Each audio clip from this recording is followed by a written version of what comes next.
Avancemos entonces ya luego de la propuesta del compañero que está muy interesante. Voy a mostrar la parte de la creación de una base de datos y la definición de las tablas utilizando en el caso del ejemplo de hoy Visual Studio, ¿bien? Para que tengan una base de cómo plantearlo en sus distintos proyectos.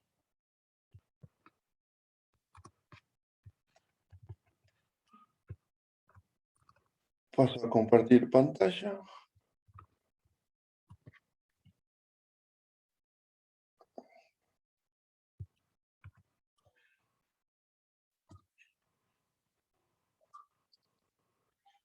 Bien, este es un Visual Studio Community Edition que lo pueden descargar e iniciar sesión con sus cuentas de alumnos de la facultad y tenerlo activado sin ningún problema.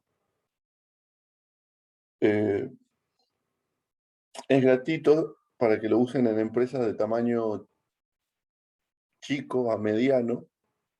Tiene ciertas restricciones. Si ustedes lo quieren usar en una empresa grande, ya tienen que pagar licencias para usar la herramienta de Visual Studio. ¿Bien? Pero bueno, una empresa grande no va a tener problema en pagar una licencia.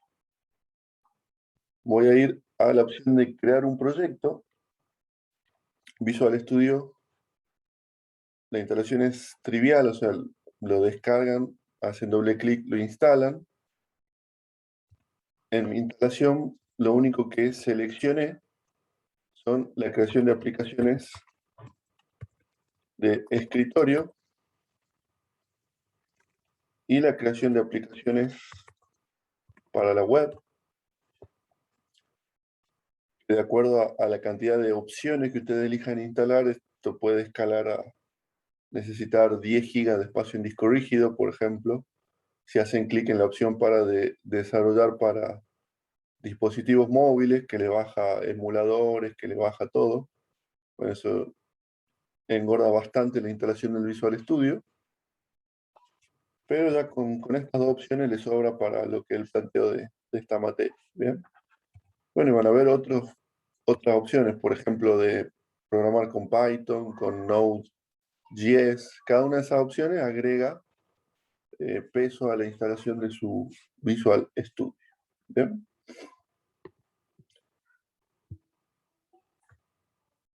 Voy a utilizar para la clase de hoy como plantilla para la aplicación. La plantilla, voy a escribir acá ASP.NET.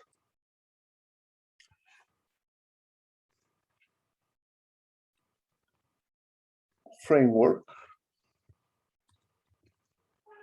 Esta plantilla que voy a utilizar permite crear aplicaciones web, servicios web XML, web APIs, trabajar con MVC, trabajar con formularios webs, una gran cantidad de alternativas para hacer aplicaciones que corren en navegadores o APIs para que sean utilizadas por otras aplicaciones. Y lo importante acá es ver que llega .NET Framework, sería el framework tradicional, el primero que existió, el más completo, porque van a ver que también tiene la opción muy parecida que dice aplicación ASP.NET Core. ¿Bien? Core es la reescritura completa del framework que implementó Microsoft para hacerlo más portable. Bien. Pero bueno, como esto es un proyecto que salió después del framework original, podría llegar a no tener algo que tenga el .NET Framework. Bien. El .NET Framework acá van a tener el 100% de las funcionalidades. Bien. Por eso es que elegimos .NET Framework. Vamos a elegir un nombre del proyecto, lo voy a dejar por defecto. Voy a elegir un proyecto vacío para que el 100% de las cosas que tenga este proyecto las pongamos nosotros. Podría ponerle que tenga soporte para web forms, si es que quiero programar sin saber mucho de HTML, CSS y JavaScript, o si sé HTML, CSS y JavaScript, quizá me iría por la alternativa de hacer una aplicación MVC. Bien. Si voy a programar una API para ser consumida por una aplicación, habilitaré que tenga Web API. Bien.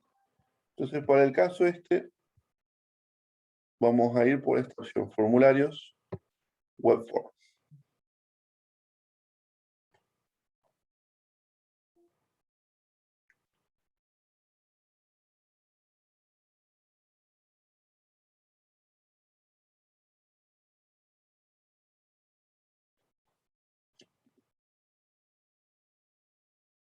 Bien.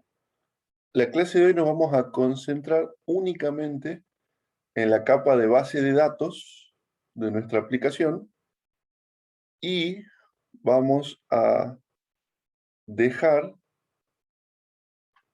la interfaz de usuario. Solamente vamos a hacer un breve ejemplo de cómo podemos hacer una interfaz de usuario que haga uso de esa base de datos, pero solamente vamos a dedicar 5 minutos a esa parte, ¿bien? Como para que vean y prueben después ustedes por su cuenta. Pero ahora nos centremos en la capa de datos, ¿bien? A este proyecto le voy a agregar un nuevo elemento y donde dice datos voy a elegir base de datos SQL Server. Bien. Va a agregar un archivo a mi proyecto. Este mensaje me dice que va a ir a parar a la carpeta appdata, le digo que sí. Con lo cual, ahora mi proyecto va a tener acá una base de datos SQL Server. Bien. Tiene toda la funcionalidad que podría tener un SQL Server en cuanto a que puedo crear los principales objetos de base de datos. Bien. Puedo crear tablas, por supuesto, que es el elemento central dentro de las bases de datos. Puedo crear vistas para simplificar las consultas y que queden en la base de datos los cruces más usados de nuestro sistema. Puedo crear procedimientos almacenados para tener lógica de la aplicación en el motor de base de datos. Puedo crear índices para agilizar las búsquedas,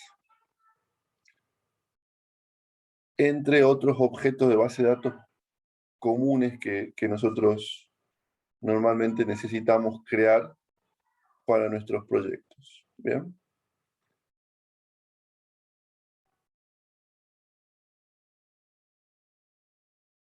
¿Cuál creen ustedes que sería la ventaja de la lógica o parte de la lógica tenerla en procedimientos almacenados en las bases de datos?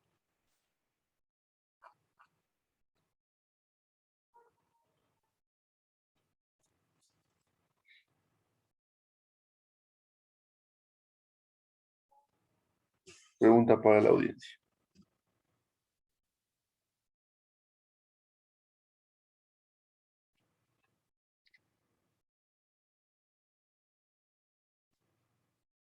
Acceso más rápido a los datos, profe. Bien, anotemos. Lógica en la base de datos, que serían los storage schedules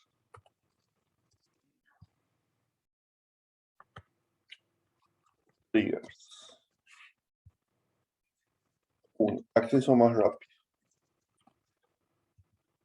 ¿Y esto por qué? Porque es más rápido. Yo creo que porque al estar los procedimientos guardados, no hace falta que el programa los esté buscando o accediendo a ellos, sino que como que ya los tiene cargados. Funcionaría como una memoria caché, digamos. Está cargado y accede mucho más rápido Bien. a esos procedimientos. Exacto. El tema sería el siguiente. Si nosotros hacemos un programa, ese programa corre o en la PC del usuario o en el servidor web, que es otra PC. ¿Bien? Y la base de datos está en otro servidor diferente. ¿Bien? ¿Cuál de los tres creen ustedes que tiene más recursos disponibles? Obviamente, el motor de base de datos, el servidor de base de datos, seguramente va a ser el fierro más poderoso que tengan en su empresa. ¿Bien? Ahí es donde van a tener para el servidor de base de datos quizá un super storage con disco flash, con 256 GB de RAM, o sea, un fierro importante. ¿Bien? Si ustedes quieren hacer un cálculo como por ejemplo una tontera, sacar un promedio de el precio de sus productos, que tienen que hacer un cálculo simple que es sumar y dividir. Si ustedes lo quieren hacer en el cliente, que quizá el cliente, como le dije, puede ser la PC del usuario, o el cliente puede ser el servidor web, que sí va a ser un servidor, pero no va a tener tantos recursos asignados como el servidor de base de datos. Ustedes van a estar trasladando datos desde el servidor hasta el cliente y en el cliente haciendo el cálculo. ¿Ya? Y el cliente tiene menos recursos y además tuvieron que esperar que los datos sean movidos para hacer ese procesamiento. ¿Bien? En cambio, si está en el mismo servidor lo único que hace es llevarlo de disco a memoria, hacer el cálculo que ustedes necesiten hacer y directamente entregar el resultado al cliente, que va a demorar mucho menos. ¿Bien? Entonces, por ejemplo, si ustedes tienen una lógica en su sistema, están haciendo un sistema para un videoclub o una biblioteca, donde uno de los requisitos o restricciones es que si una persona tiene 3 libros prestados, no puede hacer un nuevo préstamo. Esa lógica probablemente estaría buena modelarla como un procedimiento almacenado. ¿Ya? Que se fije cuántos préstamos tiene sin devolución y nos devuelva ese número indicándonos cuántos préstamos sin devolver tiene. Ese cálculo, hacerlo en el servidor, va a tener su ventaja versus hacerlo en el cliente. Pero no solamente la velocidad es la ventaja del store procedure. ¿Qué otra ventaja tiene?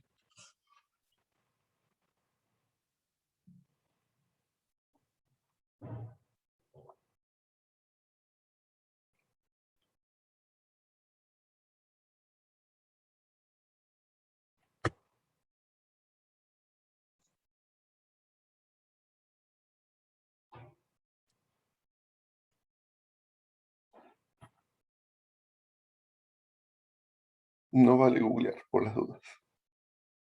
Quiero que las piense.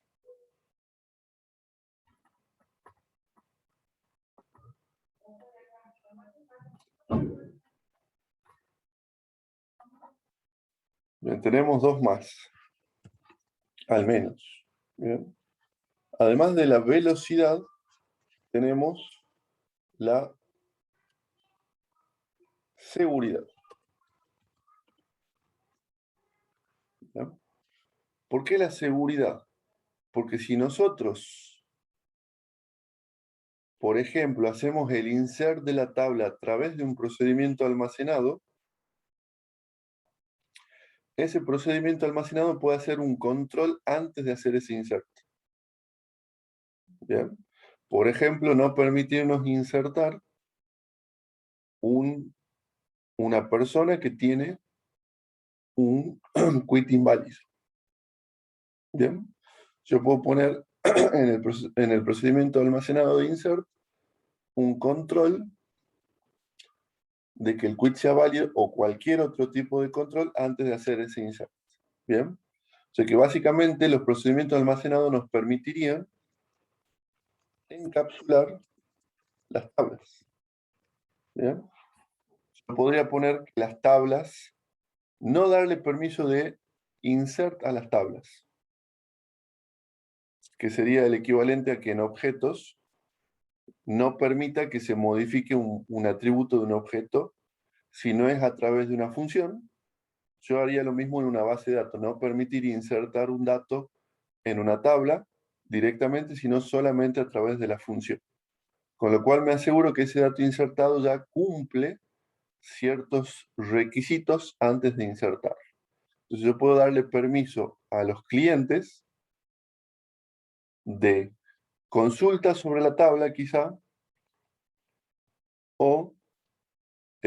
y permisos de ejecución sobre el procedimiento almacenado, y que el procedimiento almacenado sí pueda hacer el insert en nombre del usuario. ¿Bien? Entonces me da una posibilidad de tener una capa de seguridad. O sea, en un mundo demasiado ideal, el usuario capaz que no tenga permiso sobre ninguna de las tablas de la base de datos y solamente pueda consultar vistas y procedimientos almacenados. Con lo cual yo voy a poder modificar las tablas de mi sistema,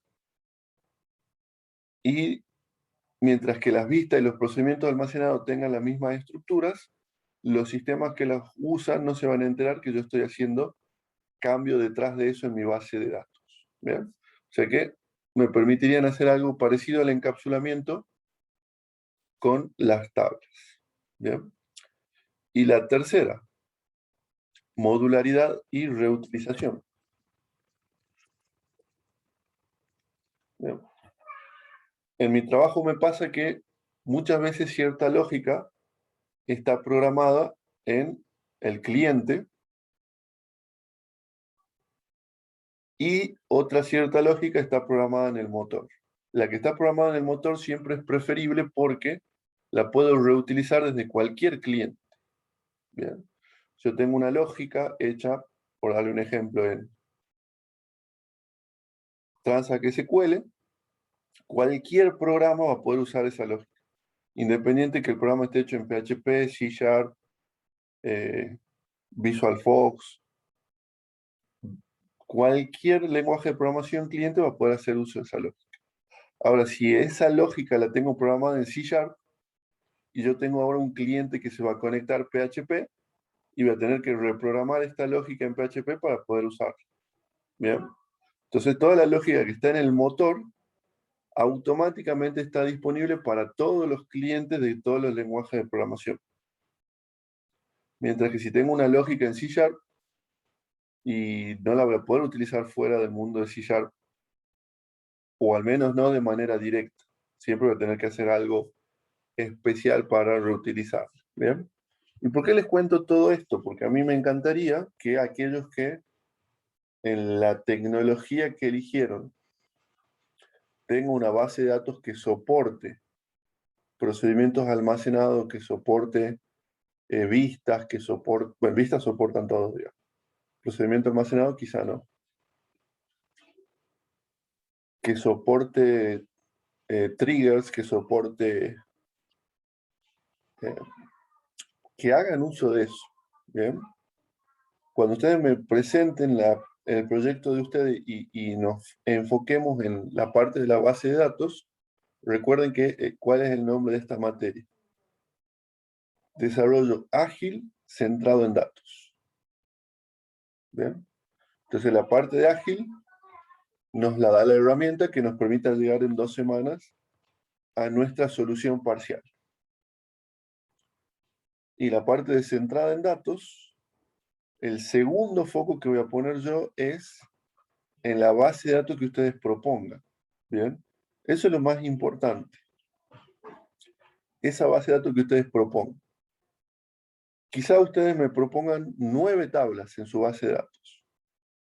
No hace falta que las programen a todas en su sistema. Capaz que en su sistema usan 2 o 3 y va a estar bien, digamos.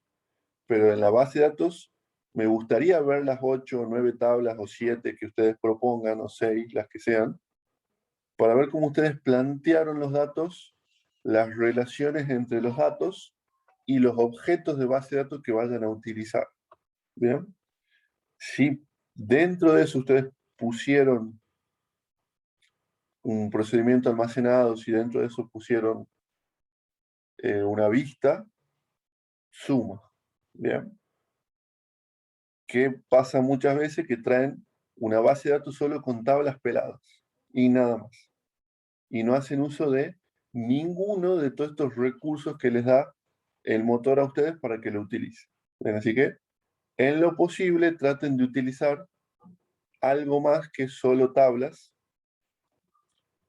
porque, bueno, la parte de datos es la segunda parte del título de la materia. Ágil es centrada en datos. ¿Bien? O sea que su base de datos tiene que estar, obviamente, bien diseñada, bien implementada, y suma puntitos extras si hacen uso de los recursos estos que tenemos disponibles. Como guía, volvamos a nuestro Visual Studio, al explorador de servidores, y acá tienen todos estos elementos que pueden crearle a su base de datos. Bien, tenemos las tablas, las vistas, los procedimientos, las funciones, etc. Vamos a la parte de tablas. Voy a hacer botón derecho, nueva consulta. Me gusta crear las tablas a mano, si bien lo podemos hacer visualmente. Prefiero la codificación. Bueno, empecemos a definir una base de datos de ejemplo para nuestro sistema de ahora. Bien. Supongamos que nuestro objetivo es hacer una aplicación para que los usuarios puedan sacar turnos por internet. Algo parecido a este que tenemos acá. Es una aplicación donde uno ingresa, elige, ¿qué es lo que elige? ¿Dónde quiere jugar al deporte que quiere jugar? Puede ser tenis, puede ser fútbol, puede ser, acá podemos ver golf. Y una vez que ingresa a ese lugar, ve una agenda con los turnos disponibles y puede sacar un turno para jugar. ¿Bien? Entonces, nos piden hacer algo parecido a esto para que, por ejemplo, los vecinos de un barrio puedan usar la cancha de tenis, sacar turnos, ver los turnos disponibles, o la cancha de fútbol, o lo que tenga el barrio. ¿Bien? O, ¿por qué no? Ustedes deciden hacer un galpón que tenga 3 canchas de pádel y quieren que la gente por internet pueda sacar el turno sin tener que llamar por teléfono. También pueden entrar a esta aplicación, seleccionar nuestro galpón en este listado. Una vez adentro, ver los turnos disponibles, elegir uno, sacarlo, registrarlo, etcétera. Bien, a esto queremos llegar. Entonces, básicamente podemos imaginarnos que vamos a tener mínimamente una tabla de usuarios para que los usuarios se registren.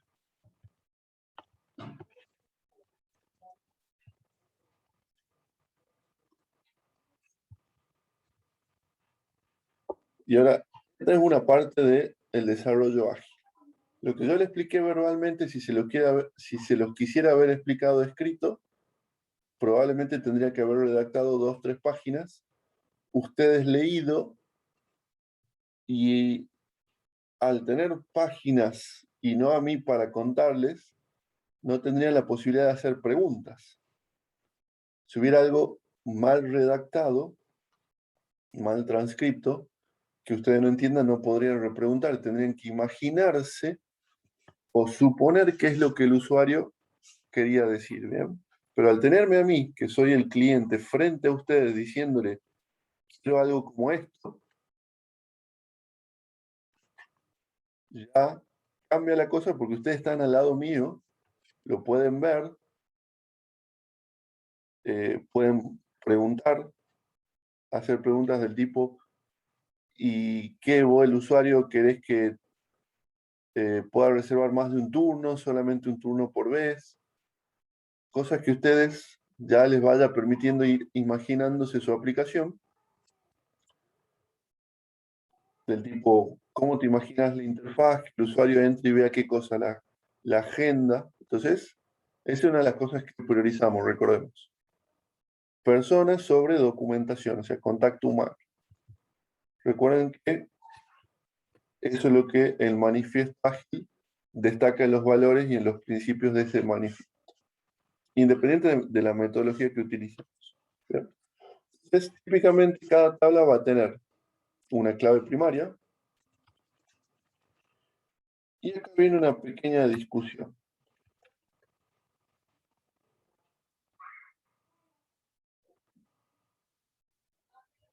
¿Cuál creen ustedes que podría ser la clave primaria del usuario?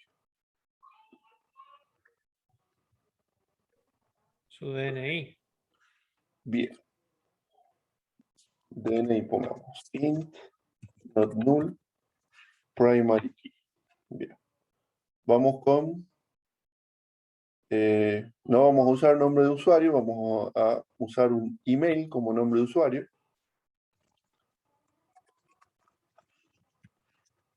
Y su contraseña, que no la deberíamos guardar acá en texto plano, sino que, por ejemplo, podríamos guardar un hash, un MD5, para después hacerla con el control de esa contraseña. Bien.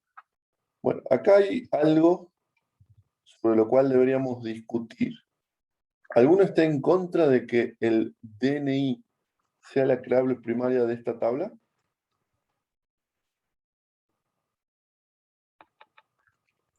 A mí no me parece que tendría que ser el DNI, sino algún sistema de identificación interno, digamos, un ID interno propio de la aplicación. Acá el compañero propone, y yo estoy de acuerdo,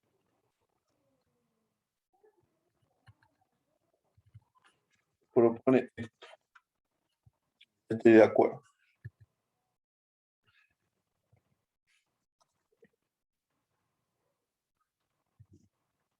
Porque esto no es mejor que esto. ¿Qué opinas? Porque la ID es más general. ¿Qué más? Puede ser, profe, que porque el DNI es un número muy grande, en cambio el ID lo podemos hacer un valor más pequeño. Puntualmente, sí, el tema del tamaño importa, pero tanto DNI como ID son enteros, así que no hay un beneficio. Sí, si yo hubiera elegido, por dar un ejemplo, vieron las patentes de los autos tienen letras y números. Bien. Por lo tanto, guardar una patente de auto, ¿cuánto ocupa en memoria?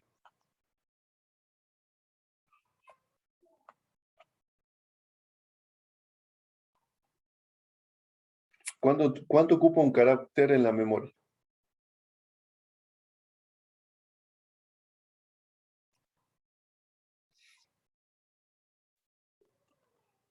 Nobody. En disco rígido, ¿cuánto ocupa un carácter? Bueno, para los que no lo sepan, un carácter ocupa entre 1 y 2 bytes. ¿Ok? Puede ocupar hasta 4 bytes según la codificación configurada para ese carácter. Bien. Hay configuraciones de tamaño fijo donde todos los caracteres ocupan el mismo espacio, como por ejemplo Unicode. Todos los caracteres ocupan 2 bytes. Y hay codificaciones de ancho variable, como UTF-8, donde cada carácter puede ocupar de 1 a 4 bytes. Los caracteres más usados obviamente van a ocupar un byte y los menos usados quizá más. Pero bueno, llevémoslo a una patente que tiene 7 caracteres entre números y letras Entonces una patente ocupará, si estamos en Unicode, 14 bytes. ¿Bien? Y un ID va a ocupar ¿cuántos bytes?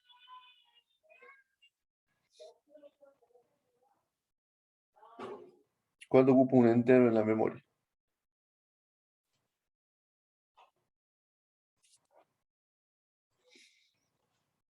Les voy a decir a su profe de arquitectura que no se acuerdan de estas cosas.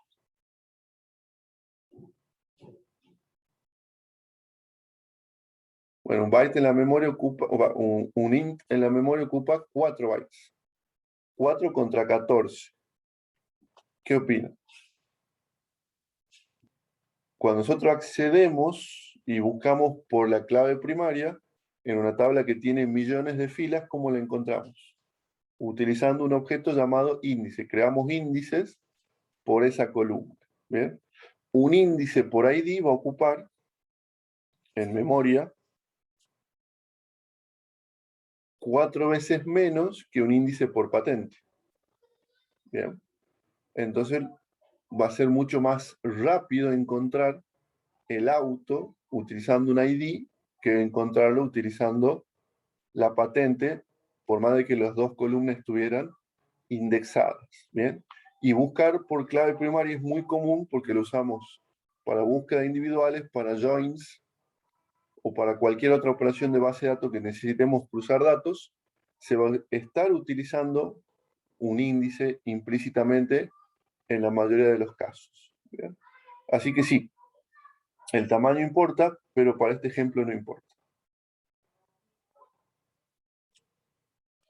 Entonces, punto número 1. Está bueno la clave ID porque ocupa menos espacio en memoria, por lo tanto los índices van a ser más chicos, por lo tanto los joins y las búsquedas individuales van a ser más rápidas. Pero no es la principal razón por la cual no conviene usar el DNI como clave primaria. ¿Cuál es la principal razón para no usar el DNI? ¿Qué se le ocurre?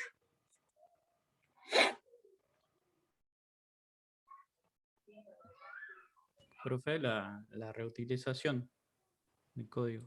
Porque el DNI acá es solo números y en otros países quizás tienen letras y ya una clave primaria con caracteres también cambia y baja mucho el rendimiento.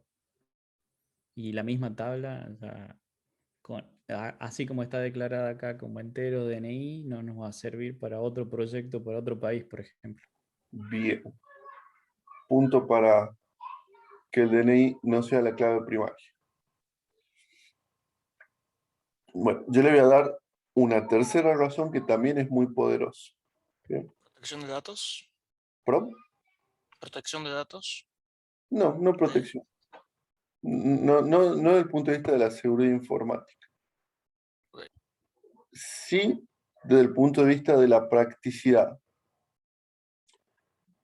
Ustedes saben que hay miles de DNI duplicados en Argentina. ¿Está bien? No, no sabía. No, la verdad que no. Nos dicen. O sea, los que eran libretas y esas cosas, números No, repetidos con el DNI. no, no. Por la forma rudimentaria en la cual se asignaban los números de DNI, es muy común que en distintas provincias, por error, se haya dado el mismo número de DNI a personas diferentes. Por eso tuvieron que inventar los quits. ¿Bien? Entonces, los sistemas bancarios no pueden utilizar el DNI como clave primaria, tienen que darnos un ID de cliente. Porque si nosotros vamos a un banco que opera en varias provincias, es muy común que venga una persona y que tenga el mismo DNI que otra persona de otra provincia. ¿Bien? Por eso es que cuando ustedes consultan dónde votan en el padrón electoral, ¿qué datos les piden? La provincia y el sexo. No se los piden por eficiencia en la consulta. No es que si ustedes eligen Tucumán, entonces van a una base de Tucumán para no tener que hacer una consulta en una base de datos de toda la Argentina. ¿Bien?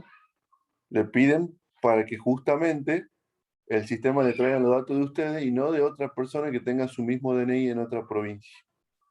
¿Bien? Esa es la razón por la cual le piden esos datos extra en la consulta de dónde votan y por la cual se inventó el quit. Si ustedes ven a alguien que tiene quit que empieza con 20, sabemos que es varón. Si empieza con 27, sabemos que es mujer. Si empieza con un número que no es ni 20 ni 27, ¿qué es? Es un DNI duplicado.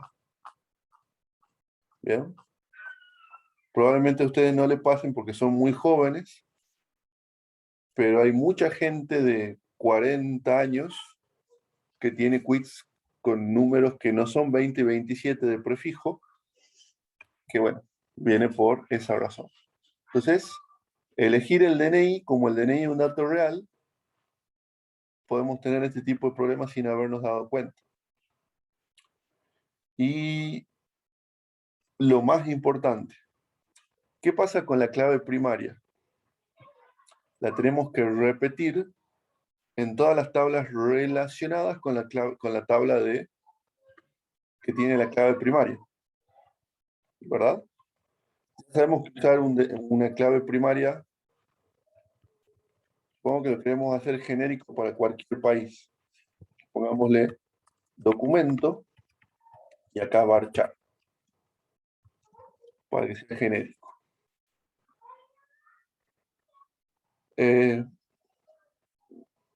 Bueno, en este caso, documento no alcanzaría porque tendríamos que seleccionar el país y el documento. 2 columnas. Y esas 2 columnas repetirla en todas las otras tablas. Entonces, ya los joins se complican. Un índice de 2 columnas se complica. Pero un detalle no menor es que al tener que repetir este dato o estos datos de clave primaria en todas las tablas relacionadas, nos va a ocasionar el siguiente problema. Bien. Supongamos que yo soy un usuario, me registro en la plataforma y saco 10 turnos. 10 turnos para jugar distintos deportes. Entonces mi DNI estaría en ¿cuántas filas cargados? En 11. Estaría una vez en mi tabla de usuario y 10 filas de la tabla de turnos. ¿Bien? Sin contar que puede estar en muchas otras tablas que estén relacionadas al usuario. ¿Qué pasa si después el usuario dice, ese no es mi DNI, hay que corregirlo? Lo vamos a tener que corregir en muchas filas, porque está utilizado para relacionar las filas. ¿Bien? Entonces, que nosotros usemos un dato real para relacionar datos, para relacionar filas, nos va a llevar a que si ese dato es erróneo, a la hora de corregirlo, lo tengamos que corregir en todas las tablas relacionadas y eso es muy complejo. ¿Bien? En cambio, si usamos un dato no real para relacionar las tablas, nunca vamos a tener el problema que al corregir un dato de una tabla tengamos que corregirlo en las demás. Y esa para mí es la principal razón para no usar el DNI como clave primaria de la tabla de usuarios. Más allá de la eficiencia, de la performance, de que lo podamos usar en varios países, que a la hora de corregir el dato lo tengamos que corregir en las tablas relacionadas, es too much. ¿Bien? Así que voy a ir con la propuesta del segundo compañero.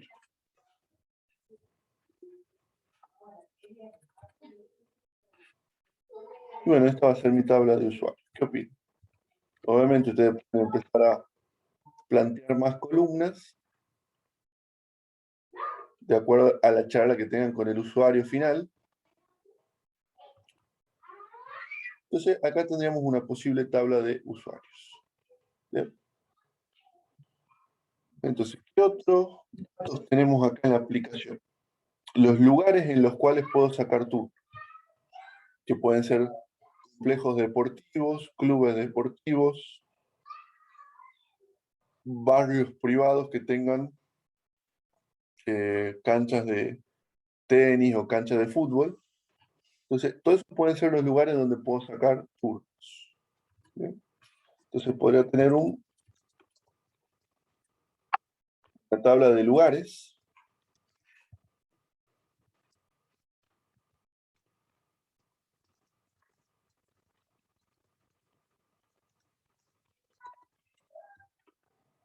Que cada lugar va a tener un nombre.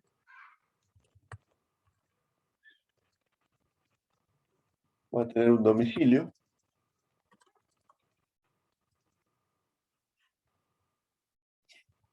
Y bueno, puede tener más datos, un teléfono de contacto, etc.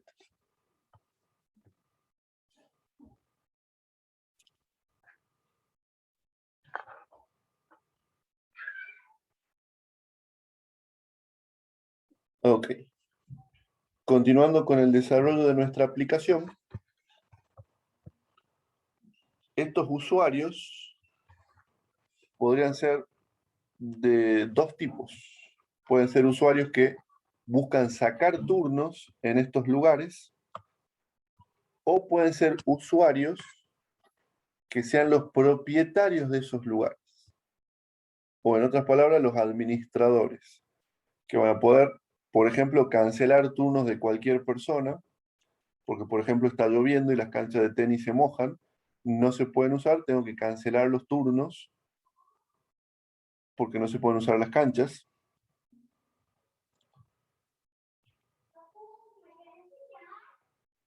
Entonces, necesitamos modelar en nuestro sistema que va a haber usuarios que van a poder hacer cosas diferentes. ¿Bien? Usuarios que solamente van a poder sacar turnos y ver los horarios disponibles, y usuarios que van a poder gestionar los lugares, cancelando los turnos, bloqueando horarios, diciendo en este horario no se pueden utilizar porque son horarios de mantenimiento de cancha, o reservando horarios especiales de turnos para torneos, etc. ¿Bien? Entonces, vamos a necesitar en una tabla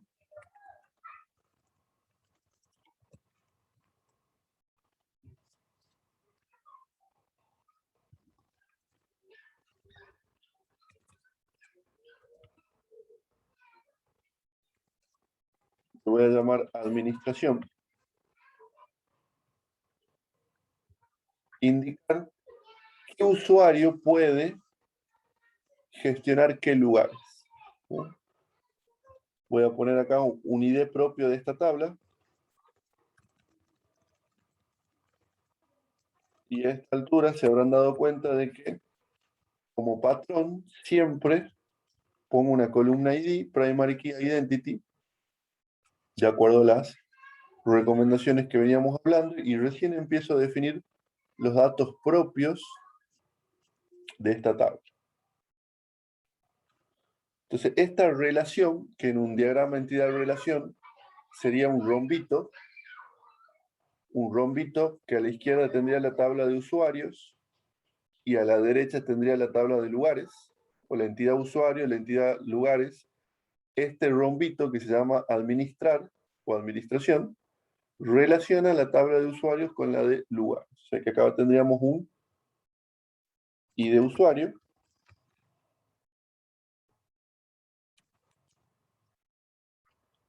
o usuario ID, o podría ser simplemente la palabra usuario. Lo importante es que lo que ustedes elijan después sigan siempre respetando esa nomenclatura. ¿Bien? Pasa mucho que, por darles un ejemplo, en una tabla a la columna le llaman DNI, en otra le llaman documento, en la otra, y le van cambiando el nombre. Número docu. Entonces, siempre es importante que si le llaman de una forma a las columnas, respeten esa forma para las demás. ¿Bien? O sea, ir creando convenciones en su sistema en cuanto a los identificadores de los elementos. ¿No? Lugar,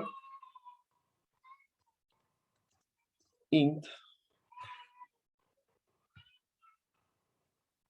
Entonces, una fila de esta tabla que indicaría que el usuario ID 3, por ejemplo, puede gestionar el lugar con ID 5. ¿Bien? Y en ese lugar va a poder cancelar los turnos de cualquiera, reservar nuevos turnos, etc. Y bueno, y acá viene una parte muy importante de nuestro diseño de base de datos. Voy a poner la palabra constraint.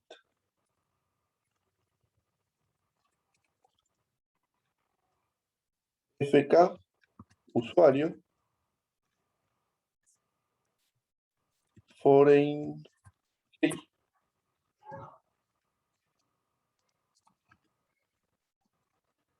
references,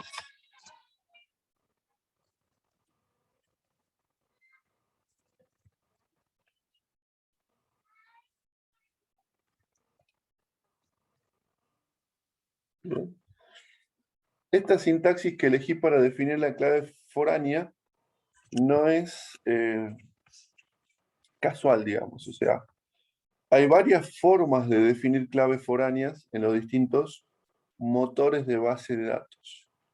Lo que tiene esta forma en particular de interesante es que esta definición es genérica. O sea, este código de definir clave foránea va a funcionar tanto en SQL Server como MySQL, como Oracle o cualquier otro motor de base de datos. ¿Bien? Hay otras formas de definir las claves foráneas que pueden funcionar en un motor y en otros no. Pero este código así tal cual está, yo lo puedo usar en MySQL y va a funcionar igual. ¿Bien?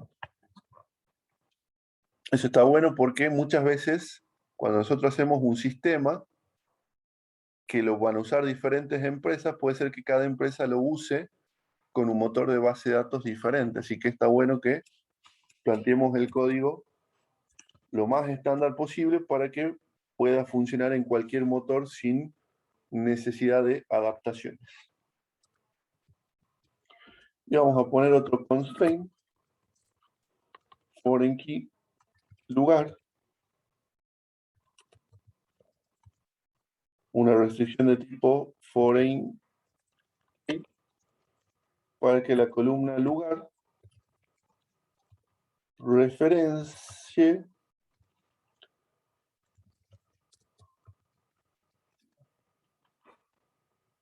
ahora. ¿Qué ganamos poniendo las foreign keys? Pregunta para la audiencia. A ver si siguen ahí, si quieren hacer. Relacionar una tabla con otra. Bien, estamos diciendo que esta columna se relaciona con esta otra columna. Cada fila es única. Si no pusiera la foreign key, funciona igual. O sea, ¿puedo hacer join sin foreign keys? Sí. ¿Por qué la pongo? Por unicidad de los datos, para que no haya filas con datos repetidos. Un usuario puede ser administrador de varios lugares, por ejemplo. No, no es por eso y sí. Un usuario puede tener 3 complejos deportivos en este sistema. Para validar que el valor que se está ingresando en la segunda tabla tiene un correspondiente en la primera. Exacto. O sea, acá le estamos diciendo al motor de base de datos, si alguien intentara insertar en esta tabla una fila con ID de usuario 100, fíjate por favor que en la tabla de usuarios exista un usuario con ID 100. Bien. Repito. Lo que está haciendo acá es decirle a SQL Server, primero fíjate que la fila que se va a insertar en esta tabla tenga un usuario correcto y un lugar correcto. Entonces con eso me aseguro que en ningún momento voy a tener que Juan administre el lugar 100 y el lugar 100 no exista. ¿Bien? O sea que SQL Server va a controlar eso. ¿Qué más?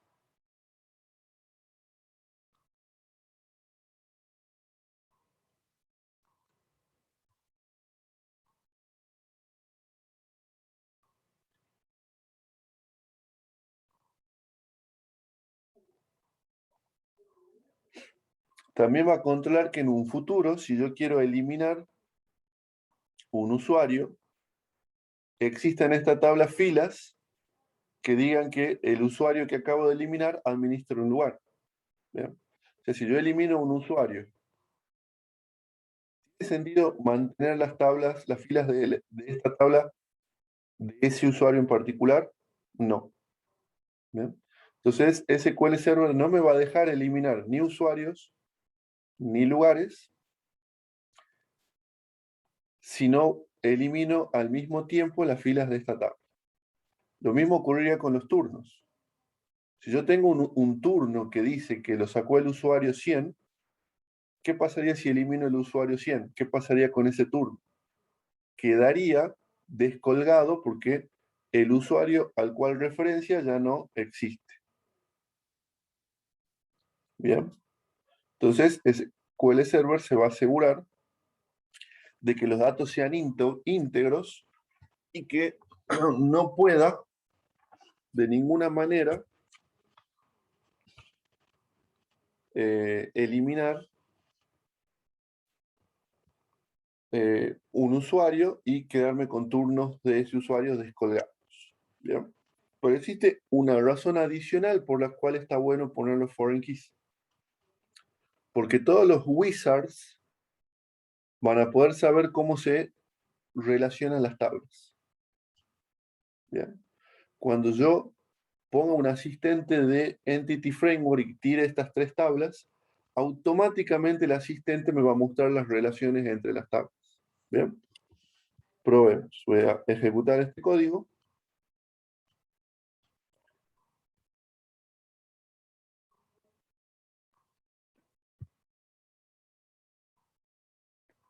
Vamos a ir. Falta una coma en la fila 16. Oh, thank you very much. Eso es lo bueno de que estén atentos. Bueno, entonces veamos a qué me refiero con esto. Voy a agregarle a este proyecto algo llamado Entity Data Model, que posteriormente me va a simplificar la tarea de trabajar con estos datos desde mi sistema.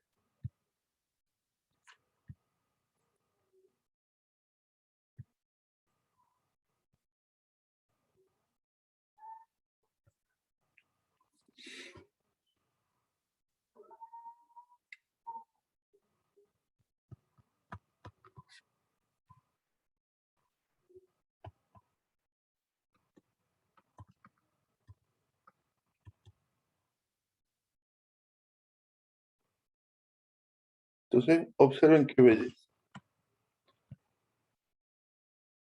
Como nosotros hemos definido las foreign keys, ya se dispone de esta información, cómo se relacionan las tablas entre sí. Bien. Acá podemos ver que cada fila de cada lugar va a tener 0 o más administradores o usuarios administradores y que cada usuario va a poder administrar 0 o más lugares. Esto en una entidad relación sería una relación M a N. O sea, yo puedo tener al mismo lugar, fíjense bien este detalle. Supongamos que el lugar sea complejo deportivo Las Talitas, por inventar un nombre. Yo podría tener este lugar y con este diseño tener 5 administradores para ese lugar. ¿Vean? En una relación M a N. Complejo deportivo Las Talitas tiene 5 administradores, va a tener 5 filas en esta tabla. Cualquiera de los 5 va a poder cancelar turnos, bloquear horarios, etc. Y ahora al revés. Capaz que el usuario Juan Pérez es dueño de una cadena de canchas de tenis. Entonces acá voy a tener las 5 sucursales de la cadena de cancha de tenis. Acá voy a tener el usuario Juan Pérez.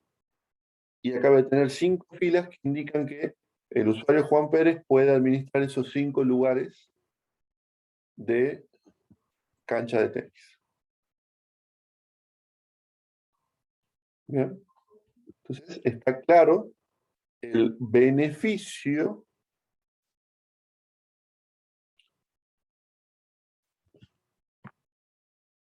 de poner la foreign key. Por un lado, aseguran que el motor va a tener los datos íntegros y no va a tener filas descolgadas o mal relacionadas porque hacen referencia a filas que no existan de otra tabla. Y por el otro lado, los wizards van a poder usar esa información para generar código.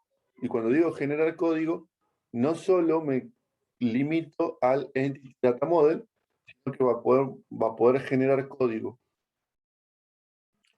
para MVC, le puede generar los controladores, las vistas, el modelo, o si utilizan alguna herramienta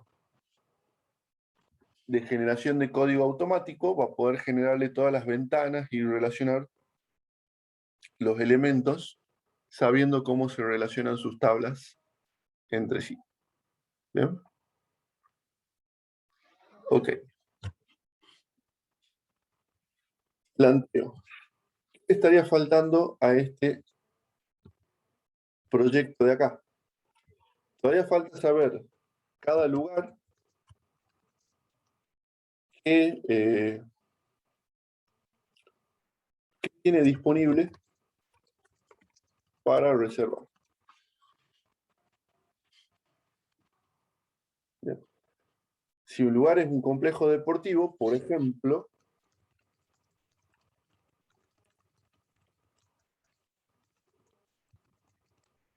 podría tener para reservar una cancha de fútbol, una de básquet, o 2, 3 de tenis, por ejemplo, etc. Este ya no lo voy a plantear yo, te lo dejo para que lo planteen ustedes y una vez que lo resuelvan, pongan en el grupo de WhatsApp su propuesta y yo le voy a decir si está bien o mal. Así lo vamos terminando de modelar entre todos. Bien. O sea que necesitamos definir cada lugar qué es lo que tiene disponible para reservar. ¿Qué más nos está faltando en este modelo? Y lo más importante, la tabla central. La tabla que va a tener más filas en este sistema. ¿Cuál es la tabla transacción o la tabla que va a tener más filas en este sistema?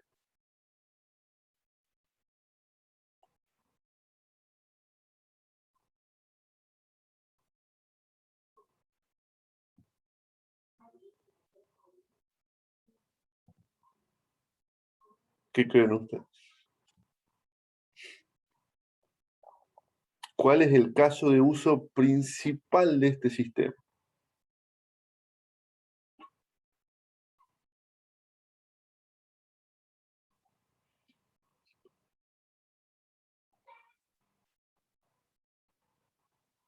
Creo que ya me abandonaron. Sería una tabla de reserva que relacione al usuario con la reserva con el horario, digamos. Las reservas. Perfecto. Esa es la principal, o sea, la tabla que va a tener más filas es la tabla de reservas o de turnos. Yo, como dijo el compañero, tengo que decir quién reservó qué cosa y cuándo la reservó. O sea, quién, qué y cuándo. Y esa es la tabla principal de nuestro sistema.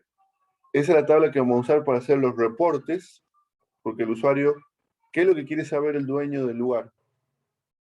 Llegado fin de mes, ¿cuáles son la cantidad de reservas que tuvo? Porque cada reserva es plata para controlar. Los días que más se reserva para tomar decisiones de poner precio más elevado a los momentos que hay mayor cantidad de reserva. Los días que menos se reservan para hacer descuentos. etc. Toda la información, todos los reportes principales de este sistema van a estar basados en la tabla turno. ¿Qué usuario hizo la mayor cancelación de turnos, por ejemplo? Por identificar usuarios que reservan y cancelan muy seguido. ¿Bien? Entonces la tabla de turno es la central de este sistema. El caso de uso principal es sacar un turno. Bien. Entonces la idea es completar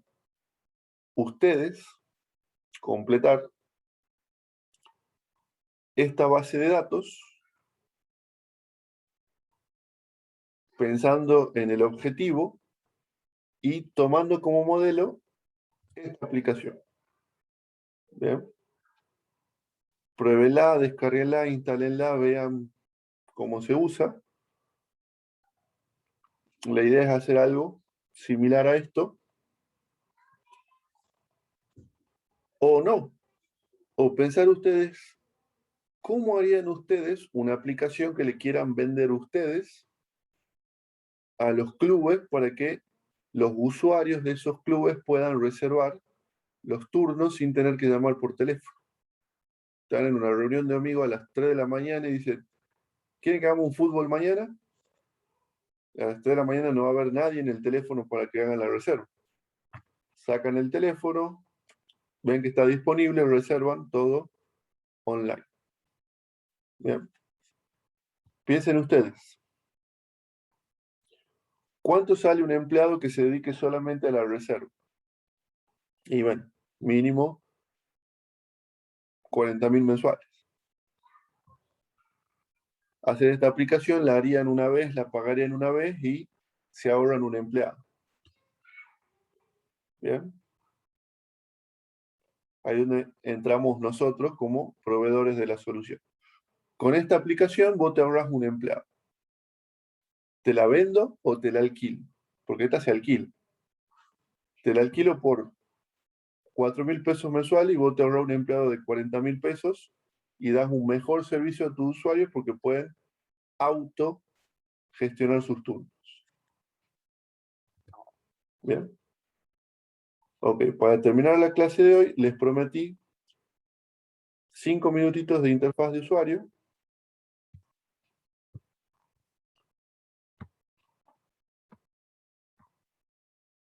Vamos a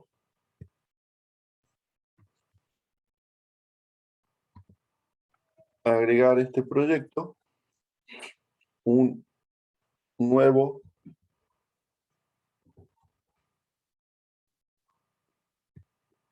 formulario web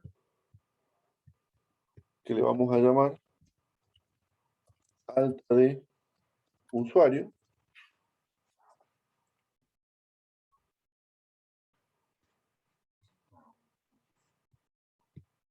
que sería esta página de acá.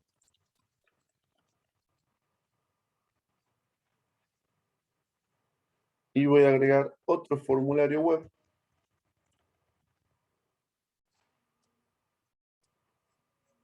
que le vamos a llamar listado de usuarios.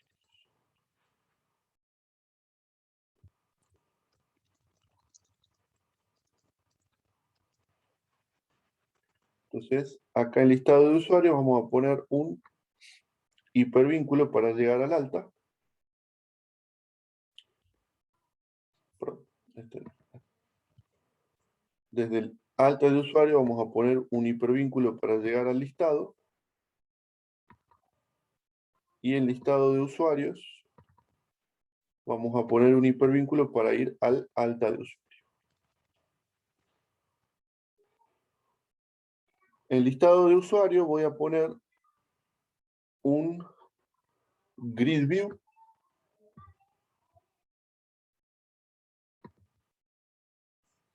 de la sección datos, un grid view. Y acá donde dice elegir origen de datos, nuevo origen, base de datos SQL de nuestra aplicación y la tabla de usuarios. Siguiente. Finalizar. Bien. Entonces ya tengo programada mi listado de usuarios. Bien. Ahora vamos al alta de usuario. Para el alta de usuario, vamos a hacer lo mismo. Voy a poner un form view. Y este form view le voy a poner origen de datos, nuevo origen de datos, mismo procedimiento, pero como acá necesitamos que el usuario pueda hacer un alta, acá en avanzados vamos a elegir que tenga generado el código para hacer insert, update y delete. Aceptamos, finalizamos. ¿Bien? Así de simple. 5 minutos. Tenemos una gestión de usuario básica, pero ya tenemos algo para mostrarle al cliente y después ir cambiándolo por algo más elaborado.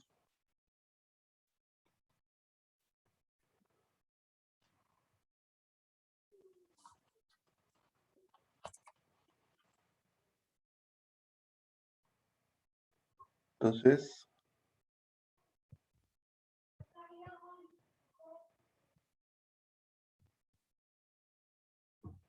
vamos acá al alta de usuario.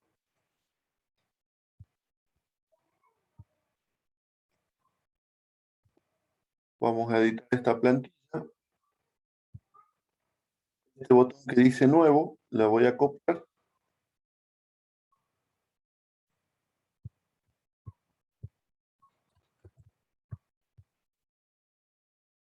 Para ponerlo en la plantilla que se llama empty. Cuando está vacío, nos muestra esto. Y acá voy a poner este botoncito. Probemos de vuelta.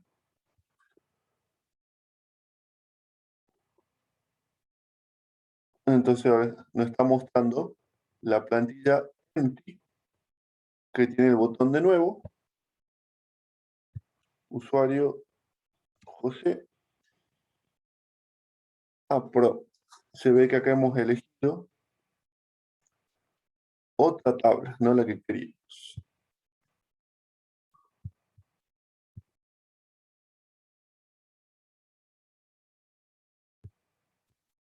Nuevo origen de datos. Acá me faltó elegir la tabla de usuario en vez de administración. Generar inserts. Siguiente, finalizar. Ahora, de vuelta, vamos a editar la plantilla. Copiamos el botón de nuevo y lo vamos a poner en la plantilla que se utiliza cuando está vacía la tabla. Ahí, ya está.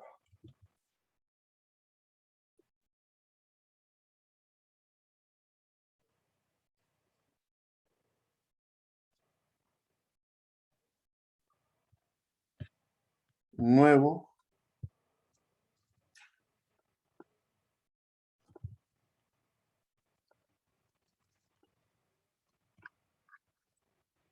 Insertar. Nuevo.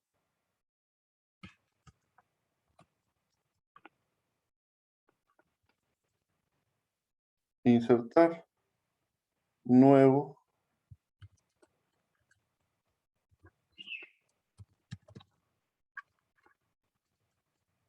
Insertar. Observen que el form view tiene toda esta lógica ya de fábrica. La posibilidad de eliminar, de editar, de insertar nuevos. Lo único que hice yo es poner este botoncito en la plantilla llamada empty para que si no tiene datos me muestre ese botoncito. Es lo único que hice. Y yendo al listado de usuarios, acá puedo ver la tablita con todos los datos. ¿Bien? Bueno, la idea de hoy no era profundizar en interfaz visual, esto es simplemente como para que puedan visualizar en web sus tablas y un poquito bajar la ansiedad hasta que lleguemos a la parte de codificación. La idea de la clase de hoy más que nada era centrarnos en la parte de base de datos. ¿Bien? Hasta acá llegamos la clase de hoy. Subo el video al canal. Y bueno, nos vemos en la próxima clase.